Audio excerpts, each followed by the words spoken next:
Hey, what's up, everybody? It's just Charles the Bandsman. Welcome you guys to another episode of the DREAMERSPRO show, where we cover everything from sports, hot topics, classic debates, entertainment, and we give you guys a fresh perspective on things and how we see them. And today we got an interesting show, so let's get straight into it. Rachel Nichols. Rachel Nichols. The last time I saw footage of Rachel Nichols prior to today's show, she was being ignored by LeBron James at the Laker game. He walked right past her like as if she didn't exist, and that was because of some comments that she made about Bronny, right? So Rachel Nichols is now looking for ways to get back in LeBron's good graces. So I came across a story from the Colin Cowherd show where he had Rachel Nichols on to talk about the state of affairs in the NBA, and particularly the hate that LeBron James is receiving from his counterparts in the NBA, because apparently a lot of his counterparts don't like him. As a matter of fact, we recently did a show where Rich Paul himself said that he's losing contracts because former players and current players are telling young prospects to not sign with Clutch Sports. For those of you who never heard that, take a listen to Rich Paul talking about this. Beneath them, because if you can't climb up or you're prevented from climbing up, at least if you can put something below you, you're not on the bottom. That's human. And I want to be clear, like I'm not saying that nobody's above critique. LeBron's not, I'm not, nobody is above critique. But I'm telling you, it's a deeper thing. And I feel the effects of it because I've had NBA current players and former players involve themselves in a recruiting process with a kid that's not their son and purposely push a kid to a different agency because of their disdain for LeBron, and I'm his guy. So I know what happens and what's to be true. So that's when I someone else's success makes you feel bad about you because it places you below. That's just been it. We have to, and that's the thing. We have to overcome so much to be successful, and success isn't just from a financial perspective. Just to be positioned to where you can always be in position. So you heard that there. So Rich Paul is saying that LeBron is having a negative effect on his business because of his polarity.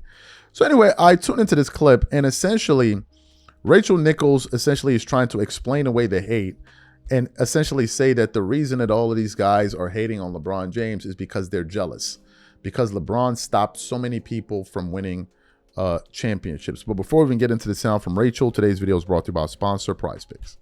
All right, guys, the regular season is wrapped up and the NBA playoffs are finally here, and there's no better way to cash in on all of the high-flying hoop action than PrizePicks, a preferred partner of the NBA. Every bucket, every dime, every win means when you're making lineups on PrizePicks. And here's something you didn't want to sleep on. PrizePicks has the Do It Live 2026 NBA Finals sweepstakes going on right now. Make a $5 lineup with at least one live NBA player picked during the playoffs, and you could win a trip for two to the NBA Finals. That alone is reason enough to check out PrizePicks right now. I've been making lineups on the Celtics and Lakers players, and it makes watching the playoffs so much more fun. It's simple. Just pick more or less on player projections across basketball, baseball, hockey, and more. You can even pick the same player up to 3 times in the same lineup with stacks. And if your picks get off to a hot start, cash out early with easy payouts before the game even ends. PrizePicks is now available in all 50 states. Download the PrizePicks app today and use code CLNS to get $50 in lineups after you play your first $5 lineup. That's code CLNS to get $50 in lineups after you play your first $5 lineup. PrizePicks, a preferred partner of the NBA. All right, perfect. So what we want to do is I want to play her comments now. I want you guys to listen to it, and then we'll come back and continue on the show. The reason why you don't hear a lot of conversation about Jokic is because I don't believe people are happy to see Jokic lose. But when LeBron loses, people are happy to see him lose. There's something about that, especially his peers, guys that played in the league, that have platforms today. For different reasons, it's extra. They are happy to see him lose. That is sad. What do you make of that? Damn straight they are. You know why? Because LeBron bullied the entire league for about 2 decades. Right. This is the case of the guy who not only sort of capped careers, there are players in this league, many elite players in this league, who would have titles, who would have rings, if not for LeBron. And we said that about Michael Jordan the years he played, right? Think about the players that we can point to. They definitely would have had a ring if not for Michael Jordan. Well, LeBron has been bullying guys for a lot longer than Michael Jordan ever did. Think about, you talked about players with platforms. Paul George, right? He's still in the league, but he has a podcast. His career would have gone completely different in the East when he was in Indiana, if not for LeBron James. There were entire franchises who built up and then got destroyed by LeBron and then had to build down again. The Toronto Raptors, obviously, the Indiana Pacers, the Boston Celtics dynasty, if it was one, was broken up by LeBron James. So, of course, they're happy when he has a misstep or when things go poorly for him. They were on the other end of those fisticuffs for so long. I think it's really just a testament to LeBron's greatness more than it says anything about anyone else. Perfect. So you heard what she had to say. Here are my thoughts. I don't think there's any jealousy, to be honest with you. I just think people are tired. And Rachel Nichols is talking like as if LeBron James won 25 championships. Bro, he won 4 championships in 23 years. Like, what are we talking about here? You've blocked all of these people. Stephen Curry won as many rings as LeBron James. What do you mean, blocked all of these people? LeBron has 4 championships. Stephen Curry has 4 championships.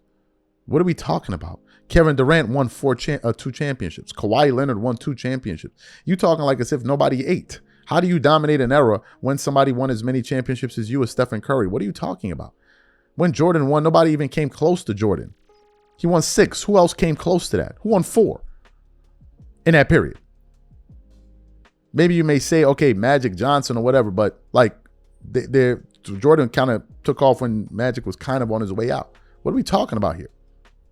Like y'all try so hard, and I think that these people don't realize that their antics in the games that they play and these little narrative plots they try to propagate is the people can see, they're transparent now. People see through it. It's obvious you're trying to get back on this guy's good graces. It's obvious you're trying to get back on his good side. It is obvious. It is quite obvious. It is quite obvious. Like, damn, there got to be more. Like, there has to be more to sports media than doing this. It's not a LeBron thing. It's just that people who are great at things, they generally, they get disliked. But it's different because in the case of Michael Jordan, Jordan is respected by his peers outside maybe Isaiah Thomas and all of that. Like, he's respected. I don't know if we can say the same about LeBron James amongst his peers.